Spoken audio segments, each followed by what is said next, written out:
आप सुन रहे हैं विविध भारती पिटारा। आज पिटारा में पेश है आज के फिल्मी गाने अगर सुने तो हमारा ध्यान अक्सर बोलों पर ज्यादा जाता है, साजों पर कम।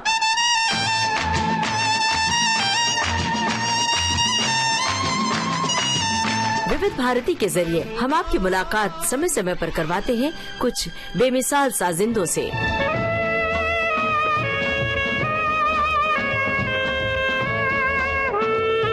ऐसे बेमिसाल कलाकार जिन्होंने फिल्मी गानों को सजा दिया।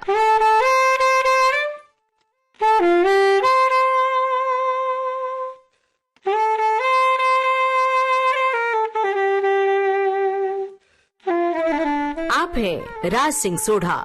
सैक्सोफोन जैसे साज के जादू गाने हैं जो सजे हैं राज सिंह सोढ़ा के सैक्सोफोन से। चुरा के दिल मेरा गोरी। जाने माने सैक्सोफोन वादक राज सिंह सोढ़ा पापा कहते हैं बड़ा नाम करेगा। आपसे बातचीत की है यूनुस खान ने, तो आइए सुने ये बातचीत।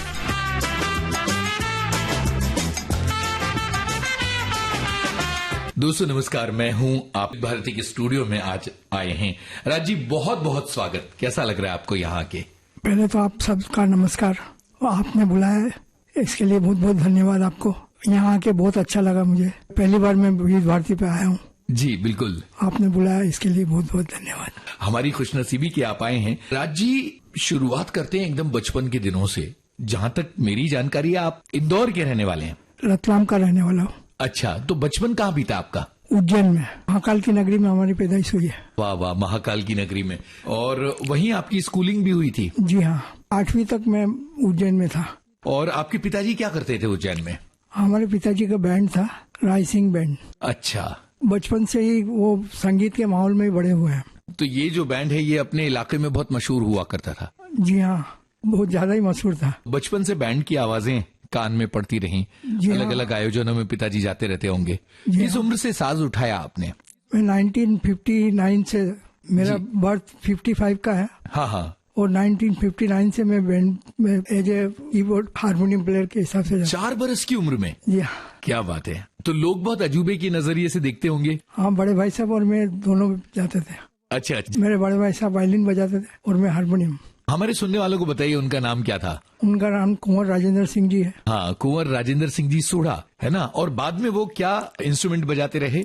हमारे पिताजी ने एक इंस्ट्रूमेंट स्वरलीन करके इजाद किया था। स्वरलीन, हाँ। वो एक ही इंस्ट्रूमेंट उन्होंने बनाया जी, जो हमारे भाई साहब बजाते थे। वो सितार, सरोद, नारंगी, इनका मिक्सर करके उन्होंने एक इंस्ट्रूमेंट बनाया था स्वरलीन। हाँ। वो बजाते थे और उन्होंने वो एक ही प्लेयर थे वैसा बजाने वाले। तो वो उज्जैन के जमाने से चल रहा था मामला स्वरलीन बजाने का उनका? पहले वायलिन बजाते थे। हाँ, और आप हारमोनियम बजाते थे बैंड में? हमारे बैंड में शुरुआत वायलिन की जो हुई बैंड में, वो हमारे पिताजी ने करी।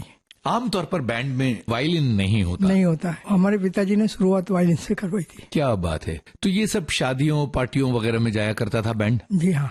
और जब आपने हारमोनियम बजाना शुरू किया तो पिताजी का क्या रवैया था? मेरे को हारमोनियम मेरे मामा जी ने और मेरे बड़े भाई साहब ने सिखाया। अच्छा। क्योंकि हमारे बड़े भाई साहब ऑलराउंडर है। हाँ। वो हारमोनियम, वायलिन और बैंड के इंस्ट्रूमेंट जितने हैं, हाँ, वो सब उनको मालूम था कैसे बजते हैं, क्या फिंगरिंग है, क्या है। गजब। तो उन्होंने मेरे को हारमोनियम सिखाया।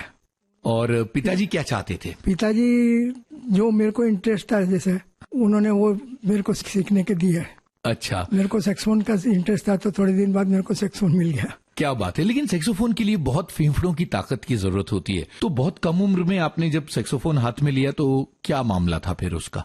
मैंने सैक्सोफोन 4 महीने में सीखा। अरे बाप रे। बचपन में हमारे बैंड में बेबी सेक्स था। हाँ। मेरे को सैक्सोफोन का बहुत अच्छा लगता था बजाना। जी। साउंड पसंद था उसका। बारिश में काम होता नहीं है। हाँ, सीजन बंद होता बारिश में। जी बिल्कुल। तो बारिश में मैं धीरे धीरे चालू किया सीखना। पिताजी ने बताया कैसे बजता है, कैसे रीड लगता है, कैसे धीरे धीरे इंटरेस्ट आया मेरे को। तो उन्होंने बताया क्योंकि वो खूब क्लारिनेट प्लेयर थे, बहुत बढ़िया। अच्छा। और फिर उज्जैन में आपकी पढ़ाई लिखाई का क्या मामला चला? आप कौन से स्कूल में पढ़ते थे और पढ़ाई में कैसे थे आप? पढ़ाई में ठीक था। हमारे घर के पास ही स्कूल था। JN स्कूल, उसमें 1 से 8वीं तक वहीं पे पढ़ी हुआ, अच्छा ज्यादा दूर नहीं था। जी। आना जाना घर से मालूम पड़ता था उनको भी, स्कूल गया कि नहीं गया, हाँ, पता रहता था बंक पिताजी। मारा तो नहीं कहीं। आप बंक मारते थे कभी कभी पिक्चर देखने के लिए? नहीं, तो ऐसे ही अच्छा। घूमने फिरने के बाद। तो पिटाई होती थी फिर? हुई पिटाई तो बहुत हुई है। अच्छा, ये बताइए कि शरारतें क्या थी बचपन की आपकी? हमारे यहाँ एक ही विषय था, म्यूजिक। हमारे बड़े भाई साहब जो थे हाँ वो क्लासिकल प्लेयर थे, जी। उनको सिखाने के लिए काफी लोग आते थे। अच्छा, सुबह तबले वाले, दोपहर में सारंगी वाले, अरे बाप रे, हारमोनियम वाले, शाम को उस्ताद साहब। इतने सारे लोग? हाँ, सबका टाइमिंग बंधा हुआ था, तो वो देख हमको फुर्सत ही नहीं थी दिन भर की। अच्छा हमको साल में एक ही छुट्टी मिलती थी, संक्रांत के दिन। अच्छा, सुबह 6 बजे से लेकर शाम को 6 बजे तक हम छत के ऊपर ही रहते थे। सॉरी, छत के ऊपर पतंग उड़ाया करते पतंग उड़ाते होते। थे? वैसे पतंग उड़ाने का कोई मौका नहीं था संक्रांत के अलावा? नहीं, खाली साल में एक ही छुट्टी, बाकी सारे दिन सिर्फ रियाज। रियाज। तो इतना ज्यादा म्यूजिक में थे आप। उस वक्त की देखी कोई फिल्म याद आ रही है स्कूल के 8वीं कक्षा के दिनों में? हमने पहली पिक्चर बम्बई में आके देखी थी, अरे बाप रे, तो वहां देखी नहीं? उपकार देखी थी पहले। अरे गजब, क्या बात है। चलिए, उपकार की बात चलिए, तो उपकार का एक गाना सुनते हैं। मेरे देश की धरती। ये केवल संक्रांति की छुट्टी मिलती थी और बाकी सारे समय रियाज करना होता था और बैंड के बहुत व्यस्तताएं होती थी। सिर्फ बारिश ऐसा समय था जब काम कम होता था, तो आपको मौका मिलता था कुछ सीखने का। 9वीं कक्षा से आगे कहाँ पढ़ाई की आपने? रतलाम में। रतलाम चले गए वहां से? जी हाँ। क्यों? हमारे पिताजी का बैंड पूरा रतलाम शिफ्ट हुआ अच्छा, कुछ कारण की वजह से, तो फिर रतलाम हाई स्कूल में पढ़ाई चालू हुआ। मैंने ग्रेजुएशन भी रतलाम कॉलेज से किया। जी। तो जिंदगी में क्या बदलाव आया उज्जैन शहर छूटने और रतलाम में जाने से? कुछ ज्यादा फर्क नहीं है। जी। पिताजी की वजह से कुछ वहाँ पे प्रॉब्लम हुआ था, तो उसकी वजह से काम तो वही वहाँ पे भी चल रहा था, यहाँ पे भी वैसे ही चल रहा था, जी इसलिए ज्यादा कुछ फर्क नहीं लगा। जी। अच्छा, फिर ये स्कूल कॉलेज की पढ़ाई तो आपने कर ली, बम्बई कैसे आया आप? बड़े भाई साहब पहले आए थे? उस टाइम पे बड़े भाई साहब क्लासिकल प्रोग्राम करते थे। बम्बई, कलकत्ता में जो बड़ी बड़ी कॉन्फ्रेंस होती थी क्लासिकल की, उसमें उनके प्रोग्राम होते थे। अच्छा। मुंबई के एक कॉन्फ्रेंस में कल्याणी आनंद जी आए थे सुनने को, तो कल्याणी आनंद जी को अच्छा लगा बड़े भाई साहब का प्लेइंग। उन्होंने बोला कि आप कहाँ इधर उधर घूमते, हमारे यहाँ आइए और हमारे साथ में जुड़िए, आपको बहुत काम मिलेगा।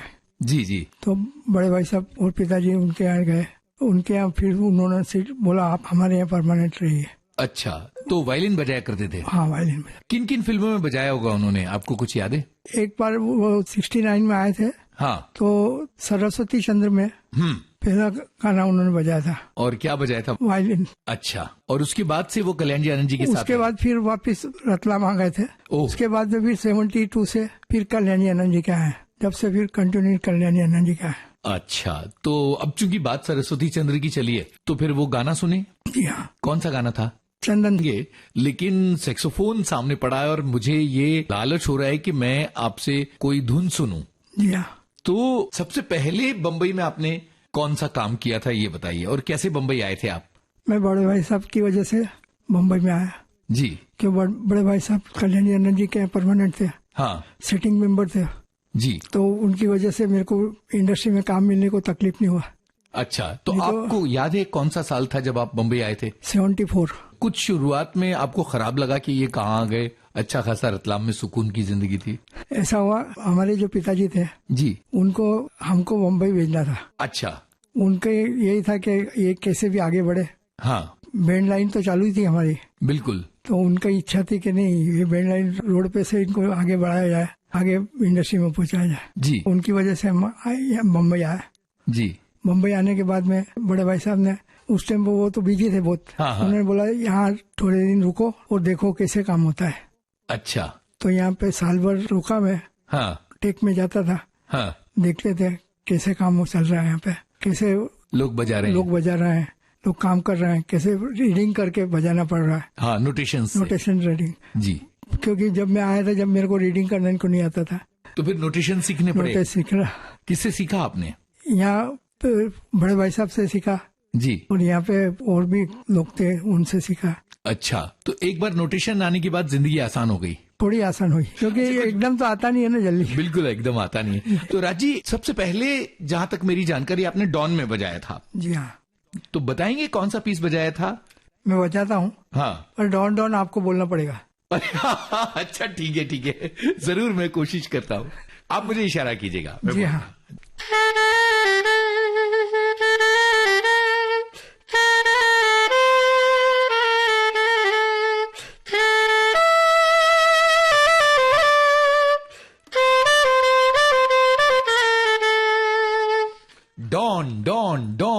Don don.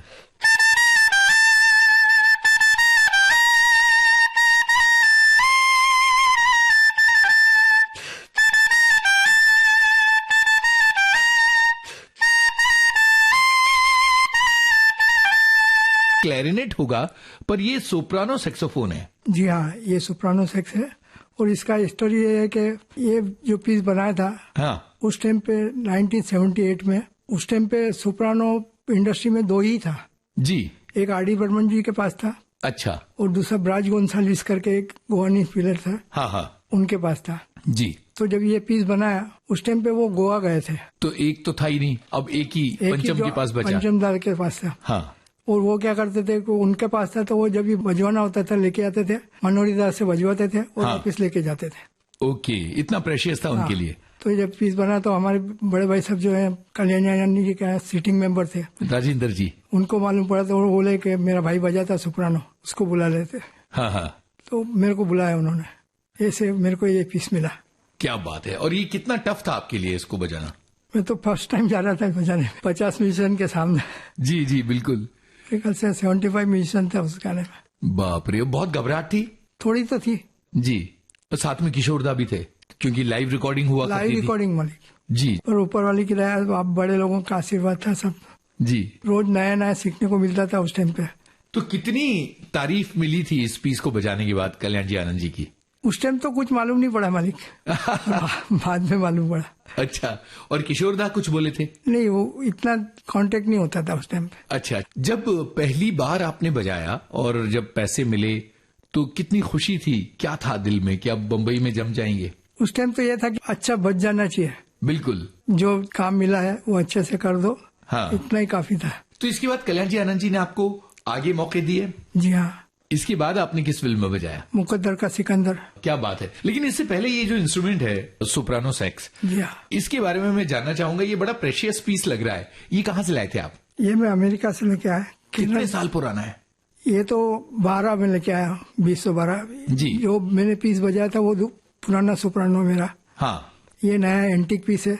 जी। ये कंपनी ने बनाना बंद कर दिया है। क्या ये मेरे बात। को मिल गया है, हेनन बॉल का है ये, जी। Global model. और मुकद्दर का सिकंदर की आपने बात की है, तो क्या बजाया था उसमें? रोते हुए अल्टो सेक्स बजाया था। ऑल्टो सेक्स बजाया था। Yeah. तो उसके लिए कल्याण जी आनंद जी ने बुलाया आपको? रोते हुए हंसते हुए। हाँ हाँ उसमें मैं और किशोर दोनों साथ में बजाया। मेरा छोटा भाई है किशोर, हाँ, ट्रम्पेट बजाता किशोर है। Soda trumpet Yeah. बजाते हैं। अंतरे का फर्स्ट में जो उसने बजाया ट्रम्पेट पे, हाँ। थर्ड में जो सोलो मैंने बजाया। क्या बात है। और उसमें एक ओ साथी रे गाना है। हाँ बिल्कुल। तो आशा जी का जो वर्सन है मैंने नहीं बजाया, किशोरदा का वर्सन मैंने बजाया। क्या बात है। तो ये वो दौर था जब इंडस्ट्री में धीरे धीरे काम मिलना शुरू हो गया जी, था। जी। क्या हम मुकद्दर का सिकंदर का वो पीस सुने आपसे? जी जी।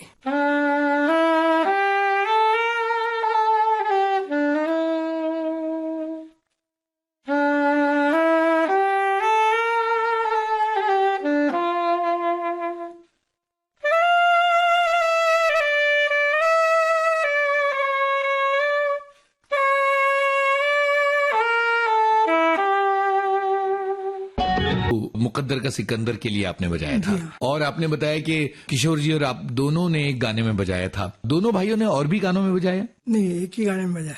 साथ में? जी हाँ। क्या बात है। तो ये तो एक रिकॉर्ड जैसा है कि एक ऐसा गाना है मुकद्दर का सिकंदर का जिसमें राजी ने भी बजाया और किशोर जी ने भी बजाया। जी हाँ। दोनों ने बजाया। जब मुकद्दर का सिकंदर आई तब तक काम ठीक ठाक जमने लगा होगा, तो क्या महसूस हो रहा था उस वक्त तक कि अब थोड़ी सी आसानी वाली स्थिति आ गई थी? नहीं, उस टाइम पे टूटी सेक्शन चल रहा था जी। तो मैं क्लारनेट भी बजाता था। अच्छा।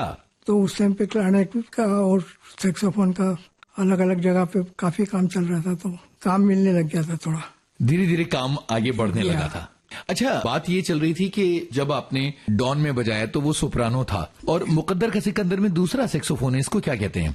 इसको अल्टो सैक्सोफोन बोलते हैं। जी। सैक्सोफोन फैमिली में 9 सैक्सोफोन अलग अलग टाइप के हैं। बिल्कुल। और हमारी फिल्म इंडस्ट्री में ज्यादातर कौन से सैक्सोफोन्स का इस्तेमाल होता रहा है? ज्यादातर अल्टो सेक्स का और टेनर सेक्स का। सोप्रानो भी बहुत कम यूज हुआ है। बहुत कम। मनोहरी दादा बजाते थे वो? मनोहरी दादा अल्टो सेक्स बजाते हैं। और आपने सबसे ज्यादा कौन सा सैक्सोफोन बजाया है?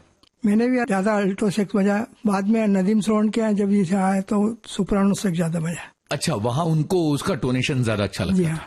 अब तीनों भाई मुंबई में थे, मतलब राजेंद्र जी भी थे, किशोर जी भी थे और आप भी थे, तो तीनों का अलग अलग काम अच्छा चलने लगा था। वो वायलिन बजाया करते थे?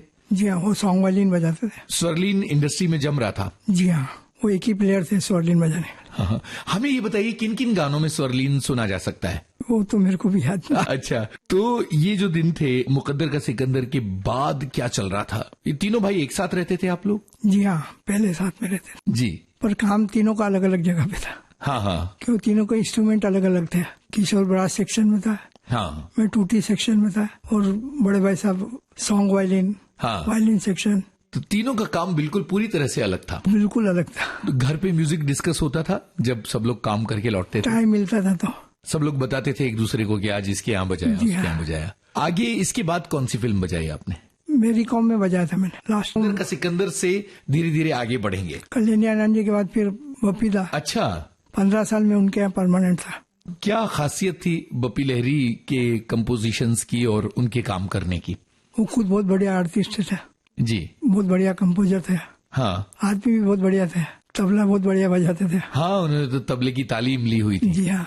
जी। और उस टाइम पे उन्होंने जो नया ट्रेंड चलाया था डिस्को का, उनके काफी गाने में मेरे सोलो है। क्या बात है। तो उनसे जुड़ी कुछ यादें बताइए, और वो कौन से गाने थे जहां आपने सोलो बजाया है, उनके बारे में बताइए। उनका गाना है मंजिलें, शराबी फिल्म का शराबी गाना? का। जी। फिर दे दे प्यार दे दे प्यार। क्या बात है, ये भी शराबी फिल्म का गाना है? जी हाँ, और भी काफी गाने हैं। बहुत सारे गानों में आपने बजाया। जी हाँ। अच्छा, कल्याण जी आनंद जी के यहाँ आप काम कर रहे थे, उसके बाद बप्पी लहरी के यहाँ काम करना शुरू हुआ, तो क्या डिफरेंस महसूस हुआ आपको? दोनों के काम में बहुत डिफरेंस है। जैसे? अभी कल्याण जी आनंद जी के यहाँ रिदम का अलग स्टाइल था, बिल्कुल। बप्पी दा के यहाँ इसी में अब लगातार बजा रहे थे, तो कभी सैक्सोफोन बजा रहे थे, कभी क्लैरिनेट बजा रहे थे। गायकों से किस तरह का संपर्क हुआ करता था? उस टाइम गायकों से कोई संबंध नहीं था हमारा। वो अपना गा के चले वो जाते गा थे? के चले जाते थे, क्योंकि हमारा शिफ्ट था 9 बजे का और वो 12 बजे आते थे। तब तक रिहर्सल चलती तब थी? तक हमारी रिहर्सल चलता था। जी। वो आके उनका केबिन में रहते थे, वो जी। हम बाहर रहते थे। हाँ बिल्कुल। रिहर्सल चलती थी। जी। रिहर्सल में वहाँ पे काम में इतने बिजी रहते थे सब अपने अपने काम में, हाँ। कि बात करने का टाइम ही नहीं था। अच्छा, जितने भी म्यूजिशियंस थे वो आपस में बातचीत, मौज मस्ती ये सब करते थे? आपके साथी म्यूजिशियंस कौन कौन थे, अलग अलग साजों वाले? जैसे कल्याण जी आनंद जी के यहाँ की बात करें तो? कल्याण जी आनंद जी के यहाँ साथ में काफी लोग थे मालिक। जी। कुछ याद है, कुछ याद नहीं है मेरे को। जो याद है उनके नाम बताइए। जैसे गिटारिस्ट होंगे, वायलिन बजाने वाले होंगे, फ्लूट वाले होंगे। मनोज दा, हरि जी, शिव जी, बर्वे जी, सुरेश यादव जी। सुरेश यादव सैक्सोफोन बजाया करते थे? क्लारनेट बजाते हैं, वो फ्लूट भी बजाते हैं। जी जी जी। गंगाराम जी। जी। गंगाराम जी क्या बजाते थे? Clarinet, flute. ओके। आपके जमाने में परशुराम जी होते थे हल्दीपुर? नहीं, उस टाइम पे नहीं, वो पहले थे। अरविंद हल्दीपुर का, हाँ, गिटारिस्ट वो थे। अमर जी। अमर भी हुआ करते होंगे। सुरेंद्र सिंह जी, सुरेंद्र राव जी, हाँ हाँ वायलिन प्लेयर। जी। जोग साहब प्रभाकर जोग, गजानन राव जी। तो म्यूजिशियंस में आपस में मेल मुलाकात, बातें ये सब होती थी? मौज मस्ती होती थी काफी। अच्छा, ये बताइए कि बप्पी लहरी के गानों की तो हमने बात की, आपने ये बताया कि कल्याण जी आनंद जी के साथ भी आपने बजाया था, बल्कि शुरुआत सभी भाइयों की वहां से हुई थी। लेकिन क्या लक्ष्मीकांत प्यारेलाल के लिए भी बजाया? जी हाँ। उनके साथ कैसा अनुभव रहा है आपका? उनके साथ भी काफी अच्छा अनुभव है। उनके 2 गाने में मेरा सोलो है। अच्छा। एक तो कर्तव्य का गाना है, हाँ हाँ, दूरी न रहे कोई, उसमें मेरा सोप्रानो सोलो है। वाह वाह वाह, सही है। बाकी टूटी सेक्शन में काफी गाने बजा हुए हैं, क्योंकि उनका टूटी सेक्शन बहुत बड़ा था। 4 हाँ, क्लारनेट, बहुत बड़ा, बिल्कुल। 4 फ्लूट, शहनाई, ट्रम्पेट, तो उस सेक्शन में काफी लोग थे। एक कंपोजर के रूप में और एक अरेंजर के रूप में आप प्यारेलाल जी को कहाँ रखते हैं? किसी के साथ कंपेरिजन नहीं कर सकते उनका, जी। एकदम अलग है वो। क्या खासियत है? उनका पेपर आता था खाली, और वो जो खाली सुनाई देता था, कॉर्ड के नोट सुनाई देते थे, बाकी वो जो लिखते थे और जो सुनाई देता था, लाजवाब था। बिल्कुल। मतलब उसको आप सोच नहीं सकते हो कि क्या बजेगा क्या। वो जब खड़े होके कंडक्टिंग करते थे, हाँ, तो रूम में खड़े हो जाते थे। गजब की बात कही आपने, गजब की बात कही है। उनका जो कंडक्ट करने का स्टाइल था और अरे जो बाप रे। म्यूजिक भरने का बाहर स्टाइल नहीं था, कहा, कमाल है। आपको क्या लगता है कि इतना भव्य ऑर्केस्ट्रा संभालना एक बड़ा 70 मुश्किल? mm सोचते थे वो। 70 में सोचते थे, बहुत सही है। कितने म्यूजिशियंस हुआ करते होंगे उनकी टोली में? 100 के ऊपर। बाप रे, एक एक गाने में कोई गाना ऐसा याद आता है जिसमें सबसे ज्यादा म्यूजिशियंस रहे हों? मैं जितने भी देखा 100 के ऊपर ही होगा हमारे। और वेस्टर्न और इंडियन का जो कॉम्बिनेशन लक्ष्मीकांत प्यारेलाल करते हैं, जी, उसके बारे में आपका क्या कहना है? वो भी अपने सोच से बाहर है। जी, उन्होंने इतनी मेहनत किया हुआ है ना, इतनी मेहनत करके कोई वहां तक पहुंचना मुश्किल है। बिल्कुल। और खास तौर पर दोनों म्यूजिशियन थे, तो जाहिर है कि उनके यहाँ म्यूजिशियंस का बड़ा सम्मान था। बिल्कुल। अच्छा, यहाँ लक्ष्मीकांत प्यारेलाल का अगर कोई एक गाना सुनने को कहा जाए तो कौन सा ऐसा गाना आप सुनवाना चाहेंगे जिसमें सैक्सोफोन बहुत शानदार बजाए? जरूरी नहीं कि आपने बजाया हो या किसी और ने। मनोज दा ने बजाया हुआ है जी, उनके सोलो सबसे। हाँ, आमिर गरीब। क्या बात है, मैं आया हूँ, क्या शानदार पीस है ये गाना। मतलब वैसा पीस बना ही नहीं और ना बनेगा जी। लेडीज वैसा बजाया भी ऐसे ही है। हाँ, एकदम मनोज दा ने। बहुत बड़ा पीस है, बहुत शानदार पीस है, बहुत शानदार। अमीर गरीब फिल्म का, देवानंद की फिल्म में जब आप सैक्सोफोन बजा रहे थे तो ये था कि एस डी बर्मन और आर डी बर्मन के यहाँ आमतौर पर मनोहरी दादा बजाते थे। बिल्कुल। उसके अलावा और कौन से सैक्सोफोन वादक थे? नरेंद्र काका जी, मनोहरी दा के बरोबरी में एक ही सैक्सोफोन प्लेयर थे वो। अच्छा। बाकी तो सुरेश यादव जी हैं। सुरेश यादव ने भी कहीं कहीं बजाया। हाँ, काफी पिक्चरों में। और क्लैरिनेट बजाने वालों में एक अब्दुल जी थे जी, उसके बाद में मेहराज भाई। हाँ, इब्राहिम मास्टर जी पहले थे, और हुसैन भाई। हाँ हाँ, ताजुद्दीन जी जी, गंगाराम जी जी, सुरेश यादव जी। अच्छा, सुरेश यादव और सैक्सोफोन और क्लैरिनेट दोनों बजाते थे। फ्लूट भी बजाते। मेटल फ्लूट आपने भी बजाई? मैंने भी बजाई। किन गानों में? मैंने टोटे टोटे हो गए। अच्छा, सोलो मेरा। क्या बात है। और किन गानों में? और याद नहीं है मालिक। ये इस गाने का एक अंश सुनते हैं ताकि लोगों को पता चले। अकॉस्टिक इंस्ट्रूमेंट चलते थे, लाइव ऑर्केस्ट्रा था, लाइव रिकॉर्डिंग हुआ करती थी, सारे म्यूजिशियंस एक साथ होते थे। धीरे धीरे दौर बदलने लगा था, तो क्या इससे काम में कमी आई थी? थोड़ी कमी आई 98 के बाद। अच्छा, उससे पहले तक लगातार अच्छा काम चल रहा था। और किन किन म्यूजिक डायरेक्टर्स के साथ आपने काम किया? हमने बप्पी लहरी तक की तो बात की। जतिन ललित। उनके साथ कौन सी फिल्में की हैं? जो जीता वो सिकंदर। कौन सा गाना बजाए? पहला नशा। वाह वाह वाह वाह, हम चाहेंगे कि ये आप हमें बजा के सुनाएं। पहला नशा में सेकंड म्यूजिक मेरा बजाया हुआ है। और इसका भी स्टोरी ये है कि इसमें श्यामराज जी और मैं दोनों थे, तो मैं श्यामराज जी को बोला कि ये तो आपका स्टाइल का सोलो है, पर उनको अल्टो सेक्स में चाहिए था, तो मैं बजाया। अच्छा, ये बजाने के बाद में उस टाइम पे मनोहरी दा थे नहीं यहाँ पे, अमेरिका गए थे किसी के साथ। जी जी। मनोहरी दा जब वापिस आए, उनको बोला कि जतिन ललित ने सुना है, बोला दादा इसको डब करना है। दादा ने सुना, उनका ग्रेटनेस ये है कि उन्होंने सुना और बोला नहीं ये ठीक बजा हुआ, इसको रहने दो, इसको डब करने की जरूरत नहीं है। क्या दादा का ग्रेटनेस। वाह, क्या बढ़िया कहानी है। और कैसे महान थे उस दौर के लोग जो एक दूसरे के काम का ख्याल रखते थे। बरोबर। तो ये पीस सुनते हैं।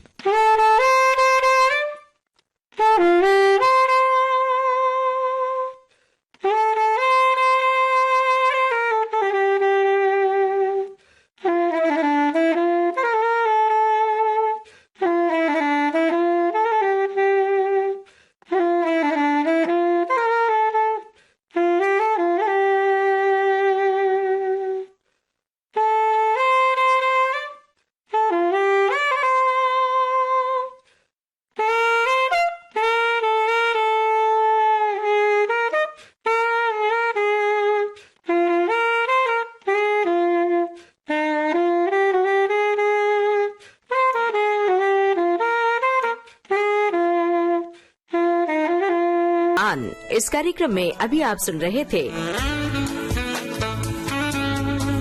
जाने माने सैक्सोफोन वादक राज सिंह सोढ़ा से यूनुस खान। कार्यक्रम का पहला भाग।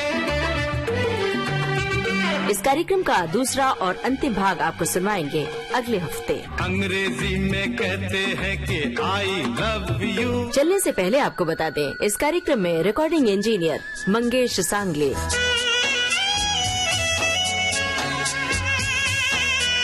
विविध भारती की ओर से इस कार्यक्रम के प्रस्तुतकर्ता जुबैर खान। आज पिटारा लाया था आज के मेहमान। आप और हम अब मिलेंगे अगले हफ्ते आज ही के दिन। मगर पिटारा तो भाई हर रोज खोला जाता है। कल भी खोलिए, रोज खोलिए और सुनिए पिटारा पिटारा पिटारा।